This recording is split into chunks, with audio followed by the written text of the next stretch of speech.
വാഹനമുണ്ട്, നിനക്കൊരു ജോലിയുണ്ട്, നിനക്ക് എന്തെങ്കിലും കിട്ടുമ്പോൾ അത് നശിച്ചു പോകണമെന്ന് ആഗ്രഹിക്കുന്ന കണ്ണ്. അല്ലാതെ നിനക്ക് കുറച്ച് സമ്പത്തുണ്ട്, അള്ളാഹു എനിക്കൂടെ തരണേ അല്ല എന്നല്ല. അവൻ്റെത് പോയി അവൻ എത്തിങ്ങാനയിലാകണം, അവന്റെ വീട് പോകണം, അവന്റെ വീട്ടിൽ എല്ലാം നശിക്കണം എന്ന് ആഗ്രഹിക്കുന്ന ഒരു രീതി. അതിൽ നിന്ന് രക്ഷപ്പെടാനുള്ള വഴിയെന്താ? ആ കണ്ണീരിൽ നിന്ന് രക്ഷപ്പെടാനുള്ള വഴിയെന്താ?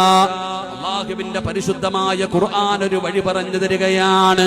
നിന്റത് നശിച്ചു പോകണേ എന്ന് ആഗ്രഹിക്കുന്ന കണ്ണിൽ നിന്ന് രക്ഷപ്പെടാനുള്ള വഴിയെന്താ?